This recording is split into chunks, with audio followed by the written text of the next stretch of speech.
Hey everybody, this is Jose Blasco. We are about to get started. As always, a quick sound check before we get started. A quick message on the chat box would do, just so I know you hear me and we are ready to get started on time. That would be appreciated. It seems that all is good.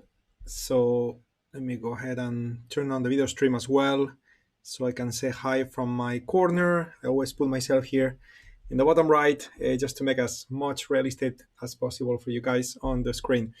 Very good. So we are 18 seconds to go. It's almost time to get started and excited, guys, to spend an hour with you guys going over options trading, looking at the markets. Again, no matter if you are watching us from YouTube, from Facebook, etc., go ahead and type on the chat box so I know it's all good, guys. Thank you so much. That's it. So, my friends, we are live. Here's the disclaimer. Please read it carefully. This is important information, as I always highlight before we start the sessions. Trading has money involved, and therefore there is financial risk. I almost went down with the chair.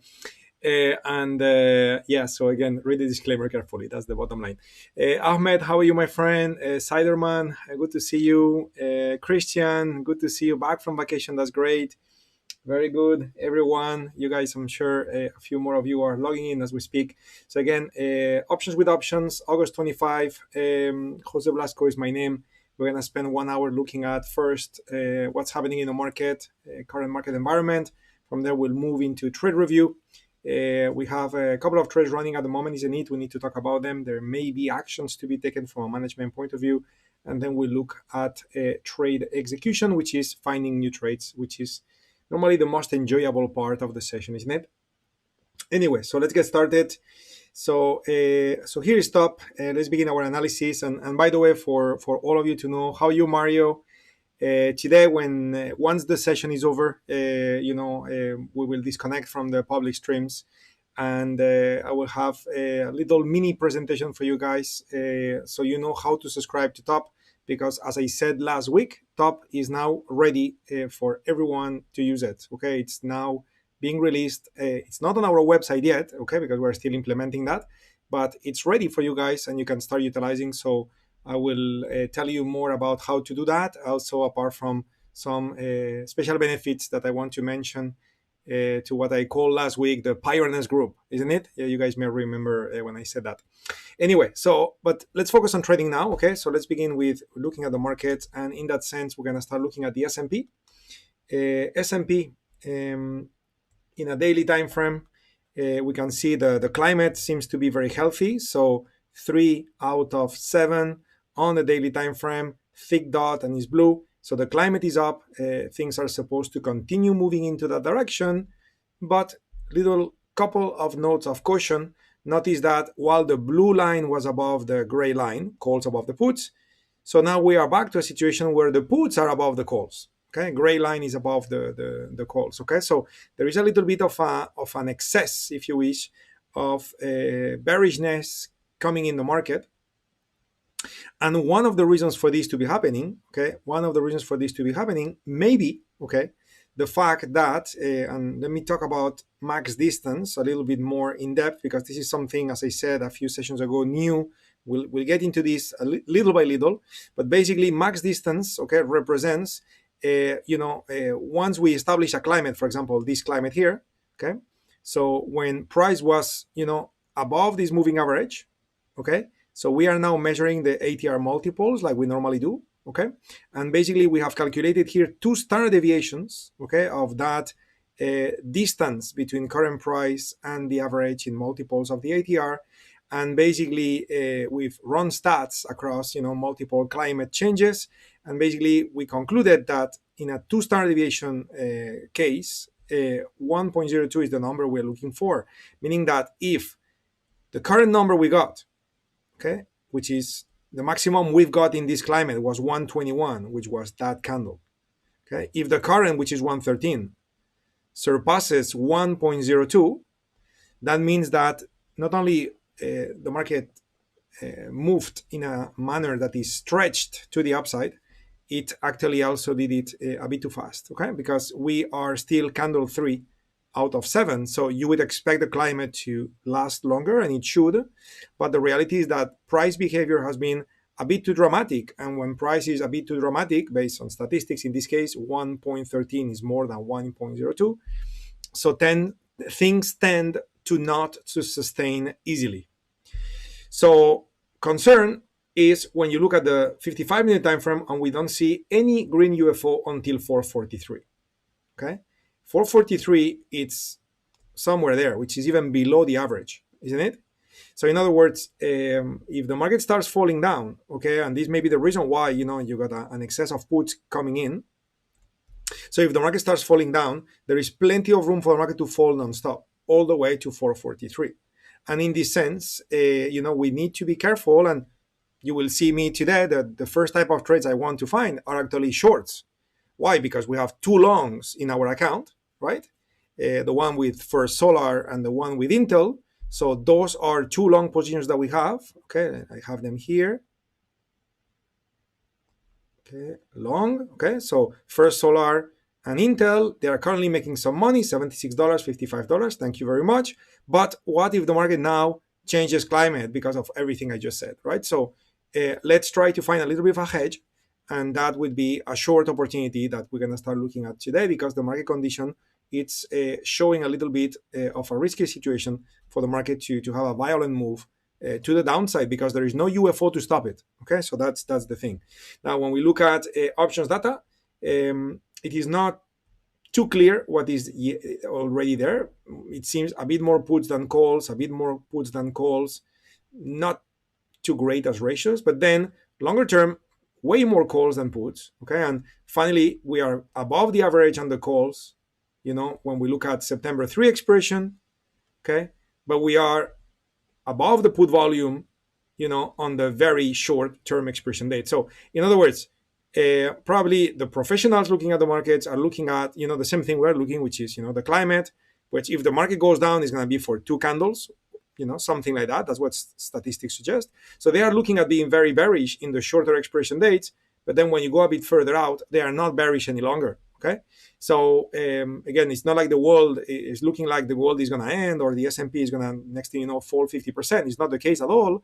But we may have a change of climate, and for a few days we may see the market go down. So if we could capitalize on some profits on a short opportunity, that would help the account well, by not only adding a new profit to the account, but also offsetting trouble if the market was to continue falling harder and harder. Now we have that hedge helping. Okay, so that's going to be the plan for the beginning part of the session. When it comes to the VIX, the VIX is quite low, 16.8.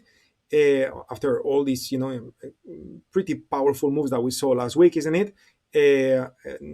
Let's say we are back into a normal territory, or, if you look at where the VIX has been most of the time, okay, is that range between 19 and 15, okay, and rarely you've been above, okay? So we are kind of back to normal, if you wish, okay? And that's what we can see. So again, back to normal means that, it doesn't seem that there is some magic benefit of doing anything specific. Okay, so the first thing I want to tackle is the risk of the S&P potentially having a little bit of a dive for a couple of days. We're going to tackle that with a short trade first, and from there we'll look at other trade opportunities depending on how much available time we have. Everyone, please feel free to comment on what I just discussed here. You may have questions, you may have comments, you may have a certain need with your account, you may have positions of one type or another type. Feel free to comment with me, and I will take note of your questions and provide additional comments as well to help you guys. Okay, in the meantime, while you guys are commenting, and if you have nothing to comment, just type all good, I'm following. Let's make it a rule that you guys get a bit more interactive, if that's okay. And this is not a complaint, it's just because that's going to be better if we communicate a bit more efficiently. But I wanted to go back to review some of the trades that we had. This trade was ended for a $57 loss, SKT. So if you recall, we kept talking about this, that it was going to be very unlikely for that stock to be above 21 on August 20 expiration, which was the last date of this trade. And I just want to show you how, unfortunately, that was the case. The stock ended up trading at 16 point something, and therefore this trade lost $57. Now, when it comes to First Solar, that's a different story now. Okay, if we look at First Solar, we can see that we entered the trade on that particular day, and very quickly it was looking amazingly strong. And then, we had this huge move against us, speed of the light, bringing us close to break even, and then a bit more of movement to the upside, and then back to break even, and then another push, and now kind of challenging again. So this is one of those trades, okay, especially if you are doing this alone and you are isolated at home when you do it. So this is one of those trades that will probably challenge your emotions very much, because now you may be feeling, next time it pushes up, I'm just gonna close, whatever profit it is, I'm just gonna close it, and that's it, right? And next thing you know, that's when the stock then is gonna continue and go all the way to our target at 102. Okay, so again, let's make sure we manage our emotions. Let's make sure that our plan is not varied unless you have rules to change the plan. Okay, and those emotions are not, basically influencing you into doing something different than what you should do based on your trading rules. Okay. Siderman, getting into a short-term short would be good. Great. Christian, 45,000 contracts in puts, QQQ traded today. Yep. Expiring 9/3. Christian, fits with what you said, Jose. Thank you. First Solar has always been volatile. Yep. Yep. Cool. Very good. So we have all of that. Okay. And again, so let's take a look at First Solar. Okay, so let's begin with First Solar a bit better here. So this is Think or Swim. Notice how the real-time P&L of First Solar here shows us 29.5.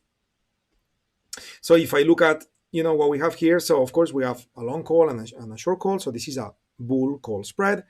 The perfect next step to improve this trade would be to convert this trade from a bull call spread into a directional butterfly.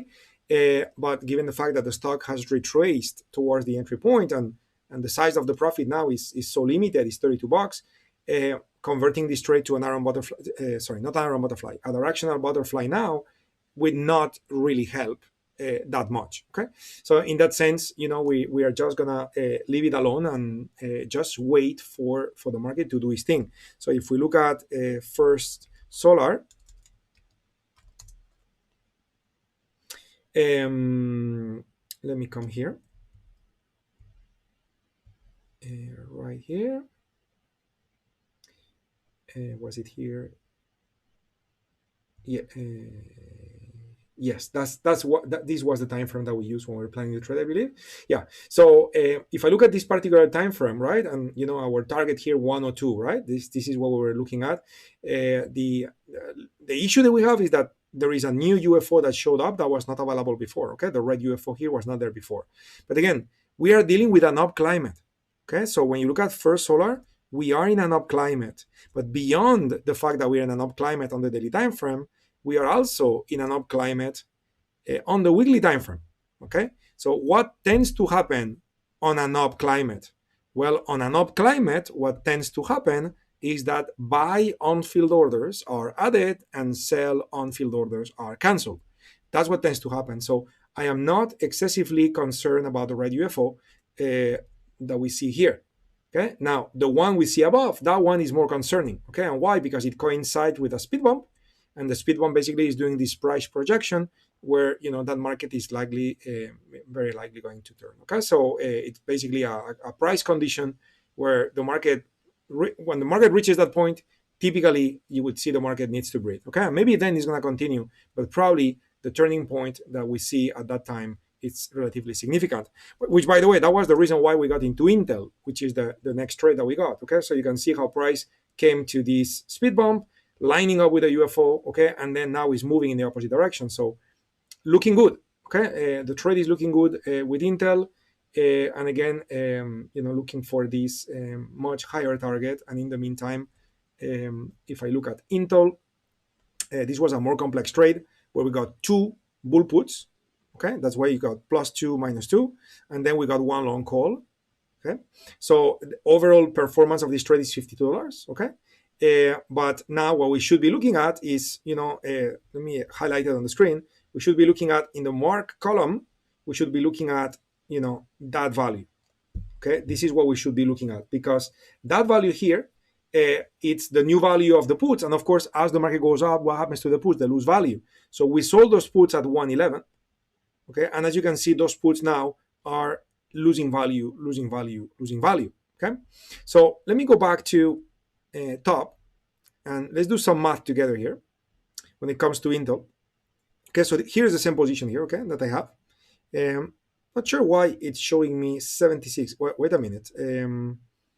I could base the position on the midpoint. Here we go. Okay, this is what TOS is doing. That's why so you could calculate the position based on the midpoint, or you can calculate the position based on what's possible. So based on the midpoint, it would be $37 for First Solar on the top and Intel $48 below.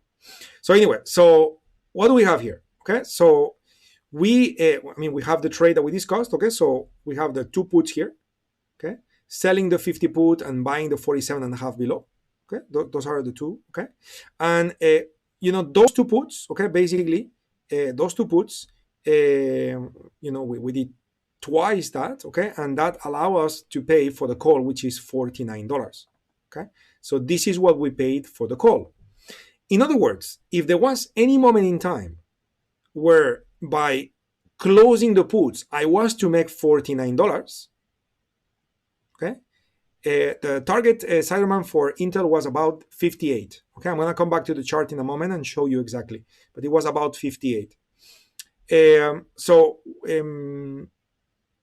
was saying, yes, that if we could close the put side for $49 of profit, next thing you know, we made $49 of profit, and we own an option worth $49. In other words, now we are break even. No matter what, we cannot lose anymore. Okay, and then you would want to leave that call alone. This is an October expression call, and then do the same thing that we did with Lily, which is then later on, if the stock moves our way, sell a call against and start playing with it in multiple ways. So let's see what happens. Okay, if I was to close these two puts and sorry, not these two puts, the bull put, right? So if I close the bull put, okay, I'll do the math one contract at a time not to get you confused. Okay, so we sold puts at 111. Okay, so 111 is how much we sold the puts for, and then we had to purchase puts at 61 cents. Okay, so in other words, 1.11 and 61, so that paid us 50 cents. Okay, 50 cents is what we got paid by doing one of those trades. Okay, and then we did two. Okay, so we collected a total of $1 of credit. Okay, that's what happened when we did that trade. Okay, now if I close this trade now, okay, 111, I sold it. To buy it back, I'm gonna have to pay 63. So in other words, from 111, I pay 53. That's gonna make me a profit of $58. Okay, but then the $61 I paid for the puts below, I'm gonna have to sell them at 32 cents. Okay, meaning that from 61 to 32, that's gonna be a loss, right? So 29 cents. Okay, so in other words, with one of the puts, you're gonna make 58, and with the other side of the put, you're gonna lose 29. Okay, so what's the net result? $29. Okay, but you have two bull put spreads, so this times two actually pays you 58 cents, which is more than 49, which is the cost of the call. So in other words, if I close the puts now, I am now left with a trade which is break even, which cannot lose for me anymore. Actually, I would have a little bit of a profit. Okay, and this trade cannot lose for me anymore. Probably a better way to simulate that, I wanted to do with the calculator so you understand where I'm going. Now let me be more visual. So if I open a risk graph, you saw me just right click to open a risk graph, and here I got this trade. So what I could do is edit the spread. Okay, edit the spread. You can see the max risk here is 449. So this is the most you can lose. Okay, but what I could do now is add two more legs. Okay, two more legs where I'm gonna do the opposite. So the 50 put that I sold, now I'm gonna buy it, and the 47.5 put that I bought, now I'm gonna sell it. Okay, when I got the right strike. Okay, so if I do that, if I add those two additional options to my initial trade with the field prices, okay, where now I selected mid, right? So if I add those two strikes, right, those two additional options legs, so now I am emulating what happens if I close the trade. Sorry, what happens if I close the puts? So if I close the puts, and I did the math right with my calculator, so yeah, so now it says the maximum risk you would be left with is $49, okay, which is the risk attached to the call that would be left in the equation, right? But again, this is without including the fact that now you would have made a profit with those puts, which takes care of those $49, right, as we calculated before. So in other words, you would now be left with a call trade, okay, at no cost. And now it's all about managing the trade as the trade progresses, and that Intel stock is doing its thing. Okay, so we're gonna do that. Okay, we're gonna do that, and therefore let's do it. Okay, so trade action, we are closing the put side. So I am using Thinkorswim.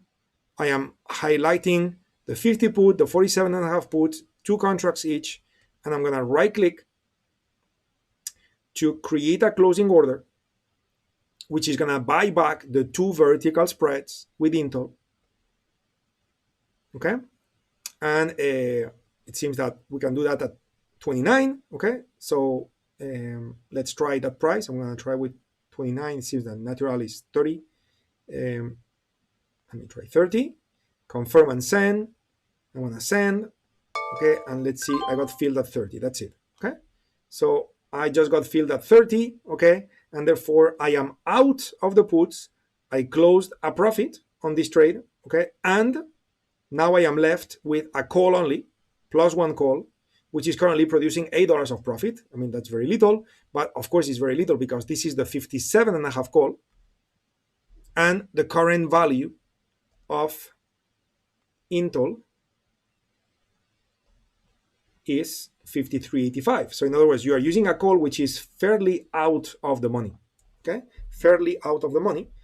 That's what we have. Okay, so let's evaluate other possibilities on what can we do with this trade at the moment. But before we get there, question, is everybody with me on what I just did? I just closed those 2 bull put spreads because now they just made enough money to cover the cost of the call. So I'm left with a call which costs $49, but really it's really like a free call because the profit I made with the bull put spreads pays for what I pay for the call, which is $49. Okay, so you are now in a risk-free trade with Intel, and we're now going to make it a bit better. Okay, but how is it going so far? Everybody, please go ahead and let me know how is it going. And this is your answer, Siderman. 57.90 is the target for this trade. You got 30. I got filled at 30, Joe, people. Yeah, you can see here on the top, net price 30. Okay. Christian also closed them. Very good. Perfect. Okay, so we're in sync. Now, so what else can we do? Okay, so what else can we do? Okay, because here's what we have now, right? So we have our trade, okay? And let me go ahead and go back to my risk graph. So we got our trade.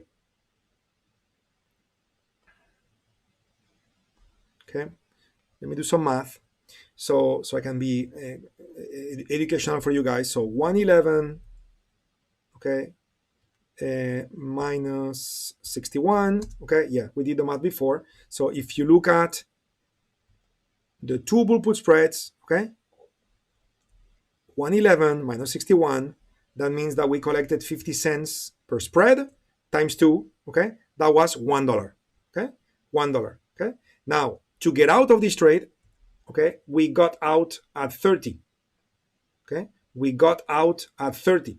So in other words, if I sold it at 50 and I got out at 30, that means I made 20 cents times 2, I made $40, Okay, I made $40. And by the way, I think I probably did the math wrong or something. Yes, I did the math wrong. I think in my mind I was counting 39. It was 49. Okay, so this trade is not risk free. Okay, it's a trade with $9 of risk. Okay, well, we're about to make it free now. Not an issue, but I think I did the math wrong in my head. Okay, it's 49, and I was thinking it was 39. Not sure how that happened, but anyway. So coming back to where we were. Okay, so I got 50 cents for the spread, closed them at 30, right? So I made 20 cents times 2, I made 40 cents. Okay, so that's the profit made. Okay, so one way to look at my trade now is to think of, okay, so this trade really, instead of a 49 cents trade, this is like my call cost me 40 cents less, which is 9 cents, and now I don't have the puts anymore. So I am actually left with something like that.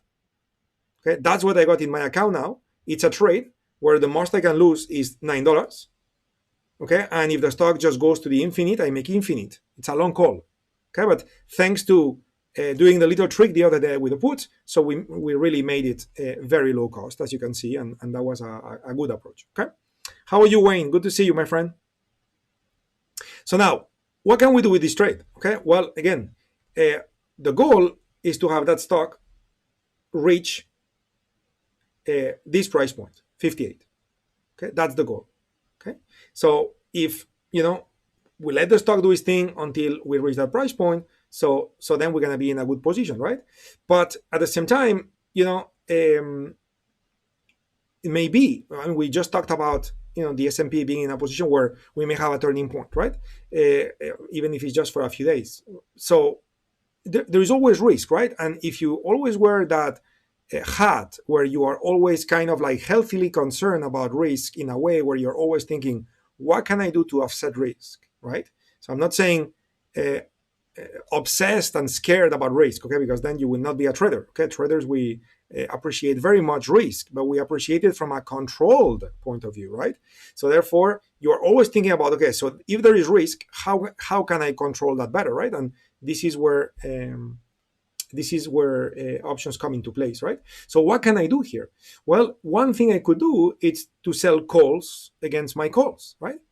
And since I know my target is going to be 57.91, so something that I could consider doing, okay, so option number one is to add an options leg where I'm going to sell a call against my call, and that I'm going to do it at today's price, which is going to be the midpoint, okay? And then, of course, the natural call for me to sell will be the one, beyond, okay? So what if I do that, okay? So what if I sell the 60 call? What would happen to this trade? Okay, so option number one, let's explore that case. Okay, so if we do that, okay, next thing you know, worst case, let me bring the tool here. Worst case, we are going to make $33. Okay, sorry, $15. I was reading the wrong place. Okay, on the 15th of October. Why is that? Well, because the 60 call is going to pay me 24 cents, and because the call I own cost me net 9 cents, my total credit is 15. So if the stock doesn't do anything spectacular, in the end I make 15. Okay, so now we are making this trade a sure thing profit of some value, which is of course very, very low. Okay, now if the stock does reach 58, okay, so now depending on the date when you reach that particular what was I going to say, that target, so then you would make anywhere between $66 to $120, okay, which now you are enjoying 11 delta. Okay, now 11 delta is very limited amount of delta compared to the delta we started with. If you recall, it was 40 something. The call itself has 23, but of course now if you sell a call against a call, you are killing that 23, making it 11. So is this a right choice? Is this a valid action to be taken in this particular case? Okay, well, if you were to be very, very concerned the stock is going to move against you, that this is better than doing nothing. And now you're going to make 15 instead of losing 9, right? But at the same time, I don't think this is too magical at this moment in time for us to take this decision. What is another possibility? Okay, well, another possibility is to convert this trade into a calendar, similar to the trade that we had with SKT that didn't work because the stock went all the way in the opposite direction. But here, the beauty is that we are starting from a point of view where the initial cost of the trade is $9 only. So now if I was to go ahead and sell the same strike, 57.5, okay? But instead of using the same expiration date, I was to use the prior expiration date. Okay, on the prior expiration date, that strike is not available. What about 2024? Not available. I guess I need to use September 17. Okay, so if I was to use September 17 against October 15, and I click OK, so what's the risk profile now? Well, now if we get to the target, okay, we're gonna make anywhere between 153 to 71, which is similar to what you would make in the prior case. So I'm not too impressed. And now the total credit, okay, it's 7 cents instead of 15. So again, if the stock goes against you all the way, so now you're gonna make $7 instead of losing 9. Okay, but again, I'm not too impressed. Okay, and why is that? Well, this is because Intel has not moved enough. Our target is 58, is still trading at 54, so there is still a long way to go. And therefore, it is time to have a little bit of patience with the trade. We did step one. Tweak number one has been to reduce the risk of the trade. Now, the worst case scenario is to lose $9. Okay, we are now long a long call, and it's the most directional strategy you will get. And therefore, we now need the stock to move. Okay, so we are in the hands of the market, and happy to be, because I didn't find any combination converting into a calendar spread or a bull call. I didn't find any combination that helped the trade to gain a significant advantage, and therefore it doesn't make sense to do it. So I'm going to leave it alone and just leave it as a call, and we'll review this tomorrow and maybe next week, probably next week, and see if we can improve it. But it will depend very much on the stock moving, which is a very similar situation to First Solar. Okay, it's a very similar situation to First Solar. Oh, by the way, I just closed. I didn't want to close. Let me redo this 1 sec. I want to right click. By the way, while I redo something I wanted to redo, please type on the chat box if everything is understood and you understand why I said we're doing nothing here. Okay, the advantage is not significant enough. Please confirm that you are with me on why I said that. So I'm just copying this new position, so now I can add it next to my original trade. Okay, so what did we do? Okay, what did we do? Well, we started with this particular trade, okay, with the call and the put spread. We closed the puts, okay. Now we are with a call that only costs 9, okay, and therefore the P&L is the same, even though we are now left with a call only, okay. So after closing it, so I'm just gonna keep extending, everything that we are doing in the position and the quote windows in top, so we can learn and understand the evolutions of those positions. How do we tweak them through time? So it's all very visual for you guys, so you can then replicate that yourselves. Okay. Jeff, I just realized I missed your text on the chat box. How are you, my friend? It's good to see you. Siderman understood. Jose, very good explanation. Ahmed, understand. Mario, all clear. Fantastic. Love it, guys. Love the teamwork. Love the interaction. Very good. So that's it. We have reviewed the trades that we have. It's time now to look for new trades. And as I said before, today I plan to start looking for shorts. So Matrix is the tool that we use to look for market opportunities. Let me float it. Okay, so we can have it a bit more centered on the screen. Then I can move it to another monitor. You can organize things however you want. Okay, so here's our matrix. Okay, and I am currently filtering for all stock symbols. Okay, so looking for all stocks. $34 minimum, all exchanges, blah blah blah. And then remember, we're looking for shorts. Okay, so the first thing I would like to check is, do we have shorts that belong to a group which is weak? So strong, down.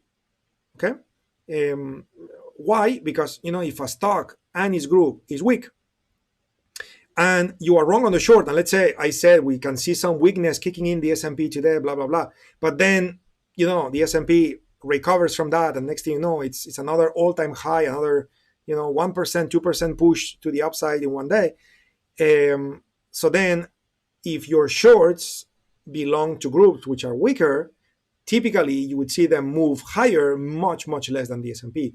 And by waiting and waiting, and maybe 2 weeks later we have a push to the downside on the S&P, so those trades may end up breaking even or better, even though the S&P just kept going. So I want to always try to add odds in my favor, both when I'm entering new trades as well as when I am hedging, because that way the overall performance of the portfolio will be better than if I just take any stock.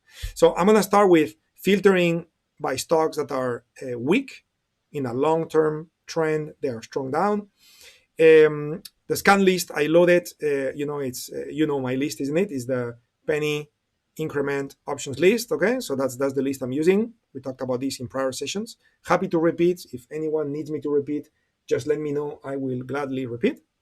From an Elliott wave point of view and strengths, we're gonna uncheck everything.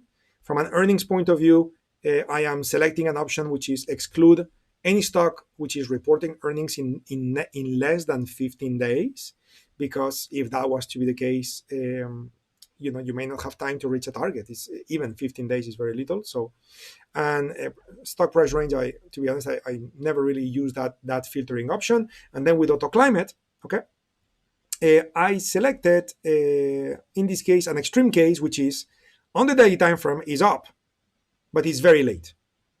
Okay, it's very late. In other words, those are stocks that, while they belong to a weak sector, they went up like there is no tomorrow and they're going to the moon, but in a very exaggerated manner. Okay, so it's not an early climate, it's not a sensible stage in the climate, it's not a hopeful stage in the climate, which is already late.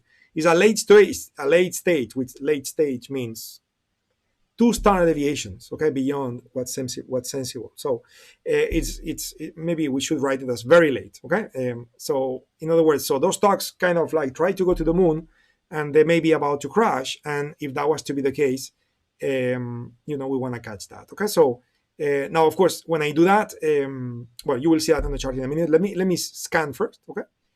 And if I scan this way, well, we got no results, okay? So in this case, we got none today.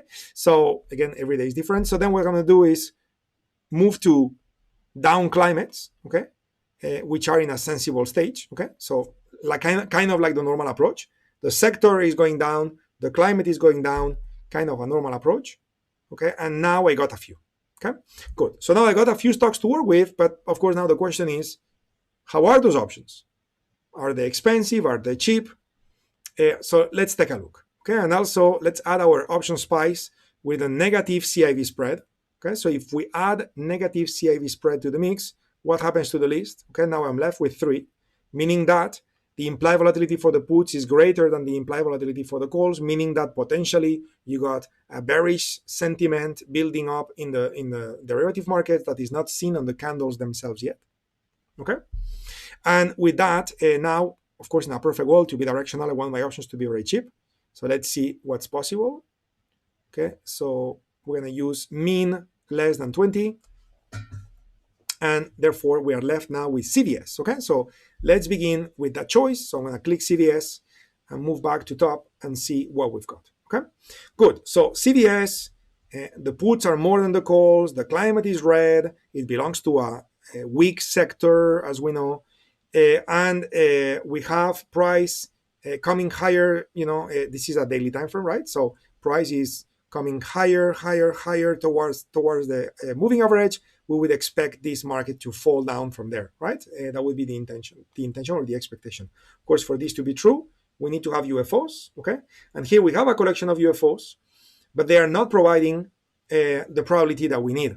Okay, they are not providing 50% or more. Okay, so what am I going to do?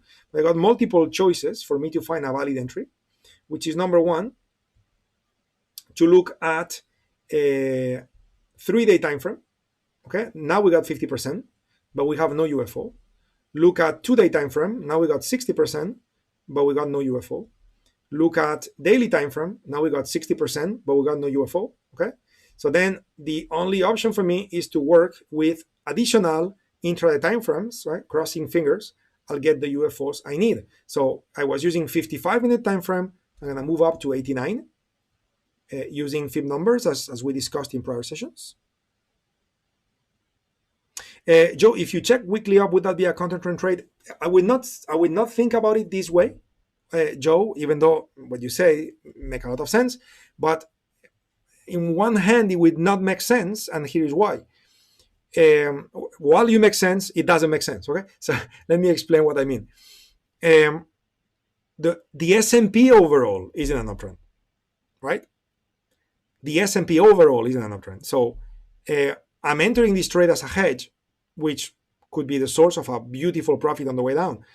But really, I'm doing it to hedge my two long trades. So in other words, if I was to look for a situation where the weekly climate is down, the daily climate is down, the sector is weak, if all of this was to be true, let me tell you that probably the S&P is down too. The S&P is already down, and the S&P is also in a down climate. Okay, so when you are hedging a portfolio that has multiple trades looking at certain direction, you cannot go ahead. Okay, you cannot go ahead and expect that your hedging opportunities are going to be as perfect as the main trades that you have in your portfolio. If the S&P is up, if the climate is up, if everything is up, most of your trades should be long, right? And those are perfect because you have the sector in your favor, the weekly climate, the daily climate. You can have so many things in your favor because the S&P is in that stage. But when you enter a hedge, those are trades just in case. They are not the main trades in your portfolio. So I would not recommend you to be that perfectionist on it, because then you would find yourself many times that you try to hedge and you find no opportunities to hedge. And it's because you are requiring too much from the hedging opportunities. Okay, so in my case, I'm just stopping it there. I'm just looking at the climate in one time frame, knowing that the grouping, that's the key, the grouping is in my favor. Okay, the sector of CVS in this case is weak, and this is what's going to help me. If I'm wrong on the trade, this is going to help me more than the climate or the UFOs, because the climate and the UFOs only refer to that stock. Even though they are critical tools, they only refer to that stock, where the grouping refers to a collection of stocks from the same group. And if that group is weak, it means that the majority of those stocks are weak. So they're going to help each other to keep going lower or not to rally too much. Okay. So long answer to your question. Very good one, Joe. Yeah, so now you know. Clive, good to see you, my friend. Late is better than never. No worries. So 89-minute time frame is giving us 49%. It's almost the 50% we need, but it's not there. So I'm going to move to 144, which is the next fifth time frame. Now we got 44%, no good. I'm going to move to 233. Let's see where are the right UFOs. Okay, downloading data here. I guess I may be loading too much data. It's taking too long, to be honest. 45%, so no good. And what about 377? 377, 32%. So you know what? No good. No good, no good. I didn't find what I needed. I mean, I got very good probabilities on the daily time frame, for example, with 60%, but I don't have a red UFO. So I cannot base my entry based on a UFO lining up with the average. I cannot in this case, not with CVS. Okay, which is the best technique to enter. Is the safest technique to enter is to wait for this market to come to the black line. That black line is 84.25. To have it coincide with a UFO, which in this case it doesn't, but let's pretend it did. So, I would love to see that the market come to here. And sorry, that went too far with my line. Okay, I would want to see the market come to here, and from there take it, expecting it to go lower. That I would love it. But again, those UFOs are not providing the probability that we want. Okay, so what's my second choice? Well, my second choice is number one, go find another stock with the right probabilities and wait for price to come back to the UFO. But as you recall, I guess you do from prior sessions that we had, when hedging, okay, waiting for the stock to come back to you is not always the best technique, because the stock may not come to you. The stock may just start falling. Remember, it belongs to a weak sector, and if the S&P is in a danger, as I said, and the S&P starts falling, the stock is just going to crash. So what is the other technique that we talked about that we could use if we don't have the UFO we need, or we don't have the probability we need? What's the other technique? We talked about using both either pivot points or Elliott wave. So how would that be done? Okay, so number one, Now I'm using an 8-minute time frame. Okay. Yeah, we can add more bars to the 3-day chart, but it will change the probabilities of the UFOs, but it will not add more UFOs, Mario, because the UFOs are where they are. So adding more data will not, adding more historical data will not change the real-time UFOs. Okay, so that will not help. Okay. Anyway, so let's talk about the Elliott wave and the other techniques. So we have two techniques here, and to be honest, I'm just thinking that maybe it would be better if I take those pivot points and you know what? Yeah, maybe it's better if I make them like black. You guys I would say you may see that better. Okay, so yeah, I think this is probably a better choice.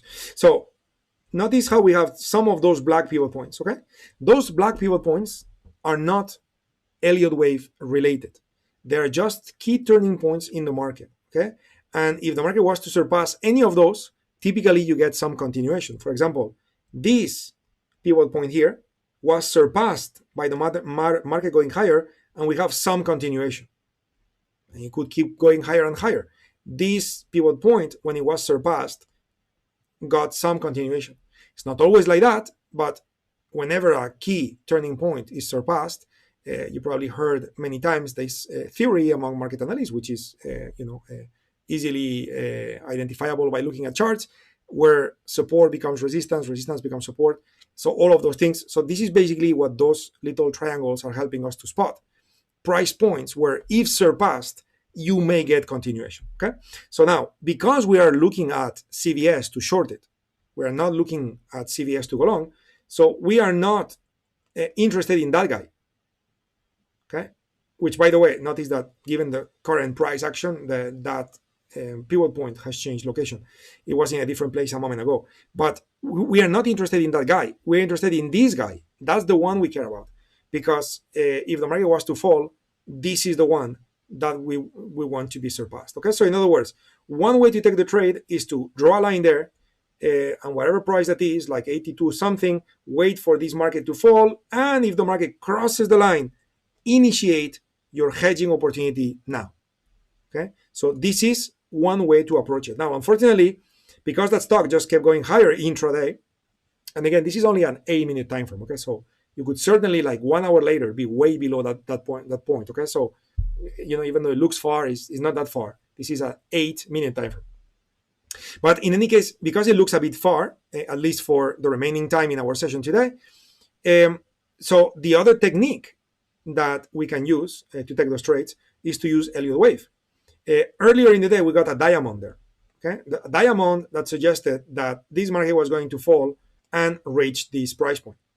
Well, so far it hasn't done it. Okay, Elliott wave works very well, but not always. Okay, so you can see here you got a diamond.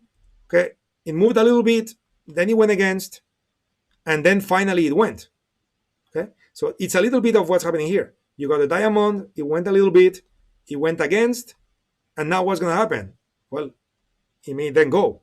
Could be, or maybe not. How do you know when it's working or not? Well, if it crosses that dotted line, it means it didn't work. The Elliott wave was supposed to propagate in a certain way, and it didn't. And if it reaches that point, you now get confirmation it failed. Okay, but anyway, there are many other times where, as you can see, it doesn't fail. So the way to take this trade would be to wait for an indication. Now we are obviously late because that indication took place, a few candles ago at 10:58 in New York. Okay, so that was like an hour ago. So now we need to wait for a new indication. Just like, for example, you see here you got a diamond. Later you got another diamond of a different color. Then you got the yellow arrow. From here to here, I don't know, maybe it's an hour of waiting time. So we just need to wait, okay? And the moment we get an Elliott wave indication, okay? So let's pretend the candle is going to be something like that. Okay, you're going to have, something like that, whatever shape the candle is. Okay, let's say it's like this. So the moment you got the indication, let's say the indication is like this. Okay, one of those. So if you have something like that and it tells you, okay, this is potentially the beginning of an Elliott wave, what do? You wait for the next candle to cross the low of this candle. Okay, so the moment the next candle starts doing whatever it is doing and the next candle crosses that price, you take the trade right there. This is the beginning of your short. Knowing that the climate is in your favor, knowing that the sector is in your favor, knowing all of it, it's time to enter the short so you don't miss it. Because if you don't enter the short and the market falls, then all your longs in the portfolio will suffer, and you didn't get into. Okay, so again, I am in hedging mode at this moment in time, meaning that I am okay with less precision when it comes to my entries. There's nothing like the UFOs, if you ask me. It's gonna make you more precise, right? But in this case, I don't have time to wait. Plus, I don't even have the UFO I need. Okay, but still, it's a valid stock for me to use to hedge because it belongs to a weak group with the right type of climate, with the puts above the calls, blah blah blah. Okay, so hopefully you are with me. Okay, so what I'm gonna do is I'm gonna start preparing. Okay, because that Elliott wave indication could happen anytime. We still got 10 minutes left before the session is over. We may have it before the session is over, or maybe at least I leave the trade ready for you guys, and you know how to execute it after the session. So let's plan on this trade with CVS. Okay, so if we plan on a trade with CVS, okay, and again we started looking at this trade on a daily time frame, and we look at the climate, and the climate is pointing down and so on. So the question is, where is that price going? So if that stock is going to fall, where is it going? And to me, it looks a sensible thing to think about. 78, okay, could be this is a daily time frame, so that potentially is a relevant UFO for a target. 78. On the 2-day we got 77. On the 3-day we got 77. So it seems that the most pessimistic one, the nearest to price, is 78.22. And if I was to calculate with a strategy builder how long it's going to take for me, not Apple, CVS, how long it's going to take for me to get to 78.22. So the estimation here is October 4. Okay, that's the estimation. October 4 is the estimation. And when looking at earnings are happening on November 5. Okay, so we now know that October 4 is the time, if everything goes according to plan, where we are likely, around that date, we are likely going to reach that target. But because earnings are happening on November 5, I would like to use expiration dates around November, so we suffer a bit less the time decay effect of debit strategies, thanks to enjoying the fact that options premiums will rise as earnings are approaching. So, which is the classical process that we use all the time, right? So let's do it. So let's load the spread builder. Okay, we float it. So we are looking at CVS. We're gonna start with a bear put spread. That's what we're gonna do, a bear put spread, a spread to be bearish using puts. The target, we said 78.22. We said we're gonna use November expiration, that's gonna be November 19. We said target is supposed to be around October 4. Okay, so when using that expiration date, November 19, the minimum range for options would be 2.5. The maximum range would be 5. The maximum range could be anything you want, but I'm gonna make it. Let's say $25. Okay. Why did I pick that number? I mean, to be honest, I could pick any number. The platform will do the work of building the spreads for me automatically. So even if I selected 100, is good. But the reason why I'm looking at 25 is because I'm thinking about the difference between the current price and the target. Okay, and I'm adding let's call it double on that, something like that. I'm just doing it in my head, roughly. Okay, we don't need to be too precise, okay, on that, but at least give yourself a width which allows to sell options beyond the target. Because remember, the rules that we have when we build spreads is to buy options between entry and target and sell options beyond target. Okay, those are the rules that we discussed before. Okay, let me have a sip of water. Okay, so what I'm gonna do now, I'm gonna build 99 spreads. That's it. I just build 99 spreads. Why? Because you may be, Jose, you are very exaggerated. If you're watching this for the first time, you're going to be like, what? This guy is crazy. No, I'm not crazy. I'm just trying to pick some hidden advantage. Okay. So if you look at the various expiration dates, for CVS, okay, and this, by the way, this would be for all stocks, So typically, all those options have, when you look at the implied volatility of different options that belong to different strikes, so the 80 call, the 80 put, the 81 call, the 81 put, when you look at them, typically you get to see that shape, which is, what is commonly known as the volatility smile. But notice how sometimes you have some strikes like this one, which is abnormally cheap. If I was to connect the pink line following the same shape it had before, right? Wouldn't that be like that? And therefore, that option should be trading at a level of 21 something, but instead, that option is trading at a level of 20 something.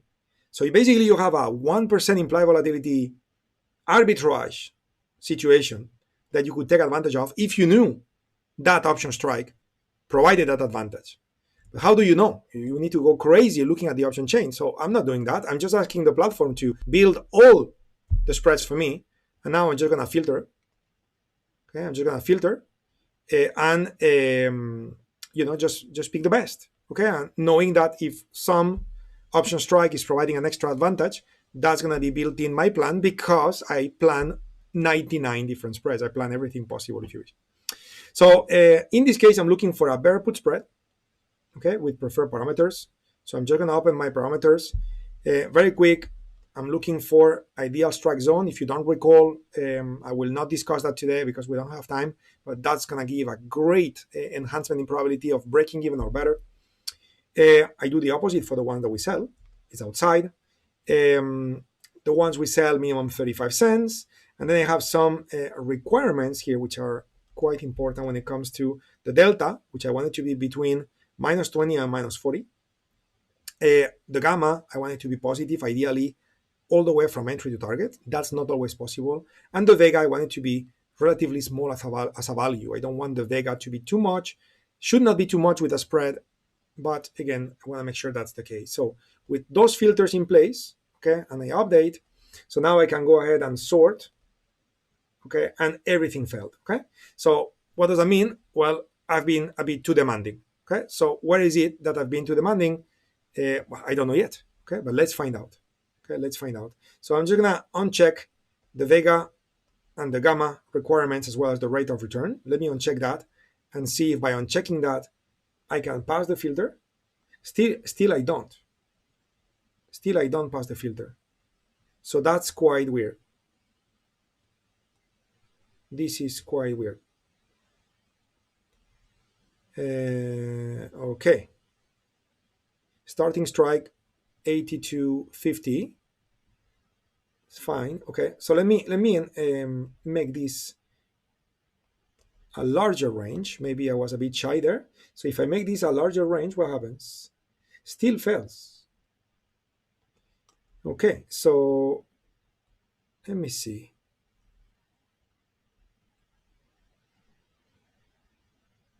Let me see. Minus 30. Oh, don't tell me. Okay, I think I know.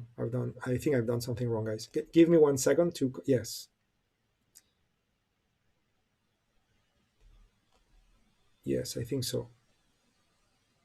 Yeah, I think I've done my delta backwards. So this would be minus 40, minus 20, I believe. That may be the case. Because the deltas of the puts are negative sign. So I may have done it backwards. Yes, exactly. That's what it was. Sorry for that. So now we have the trades that pass. I will be sending those files, okay, guys, when you guys start using the platform. Sorry for that. Again, let me redo it because probably I'm getting you confused. So let me redo it. I'm loading my template, bear put spread. My template is backwards. The gamma, the delta should be minus 40 to minus 20, where minus 40 is the minimum because minus 40 is less than minus 20, right? So I just got it backwards, just probably because I used the bull call template and I replace it with a bear put, and I didn't think of that. Silly me. So again, now I have it. So when I filter and I update, okay, so now I still got everything fell, but now it's because probably I am too demanding with my gamma parameters or my vega. Okay, so let's take a look at like this and see what happens. Yes, and now I have a few trades that pass. Okay, and now we got something to work with because now it's only 5 trades that pass. So let's zoom in and see what those trades can do for us, and then we will reveal what are those trades and we'll take them. Okay, if assuming that we have the entry rule, the timing rule passed. Okay, so now you can look at return on investment or P&L. I prefer to look at return on investment. Okay, so notice how with this trade you make 89%, and if you get to your target late on expiration instead of getting to your target on time on target date, actually you make more. Okay, so that's a great enhancement. This one starts with a similar performance, but then it's more. Okay, and on top of that, the risk is less. This trade will cost you 281. The maximum risk is 281, so the most you can lose is 281, where that one is 327, right? So in other words, so far my favorite one is the second one in the row. Third one, it's less performance and is more expensive. The next one is 82 to 134, great improvement as well, and is a bit cheaper. And the next one is less performance, and 371 is more expensive and therefore more risk. So in other words, my two favorite candidates, okay, if I do a little bit of cleaning on the screen, are this one and this one. And I guess you are with me. We have an improvement on performance if we reach the target late, which is a great way to fight theta, and the one below is a bit cheaper. Okay, so again, which one to pick? Well, difficult to say because it's almost the same, but also I would say that your risk management rules may be the reason for you to pick one versus the other one. So let's say you have an account where the maximum you want to risk per trade is 250. So then it's clear you have to take the one below because the one above is 281, which is more than 250. Okay. In any case, let me redouble check what we have on the left. So the second here is buy the 85, sell the 77. And the next one is buy the 85 and sell the 80. And when I look at liquidity, it's pretty okay. And when I look at liquidity, it's pretty okay. So to be honest, they are both just as good. So I'm just gonna be a bit stingy here. I'm gonna go for the less risk since the performance is about the same and the improvement ratio is actually just a bit better. So I'm gonna go for this one, and therefore the trade for us to accept would be this trade. Let me graph it. Here we go. So here's a trade, which is a trade made of buying the 85 put and selling the 80 put. Okay. 217, 20 delta, positive gamma, tiny theta, very tiny vega.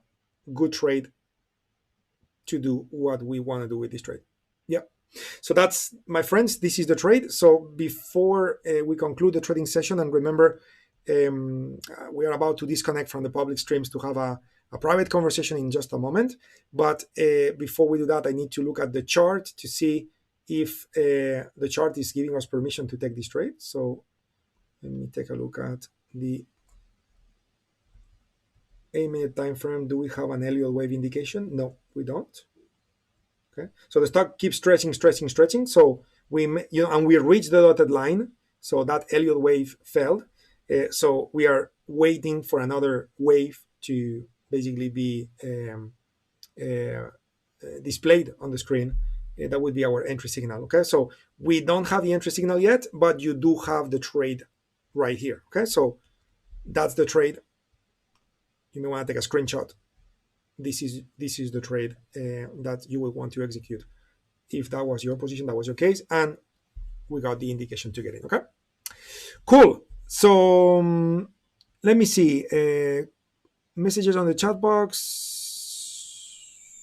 Mario, what about inverting the delta value? Yes, you called me, Mario. That was really silly of me, right? It's like I didn't build the platform. Anyway, Joe, has price triggered? Not yet, as we were discussing. Okay. Anyway, I'll keep sharing the screen. Okay. So if it triggers in the following few minutes, I will let you know. So let me disconnect the public stream. So if you guys are watching us from YouTube, Twitch, LinkedIn, Facebook, and so on, thank you very much for joining us today. And now we're just gonna have a little bit of a private conversation. I'm super excited, guys, to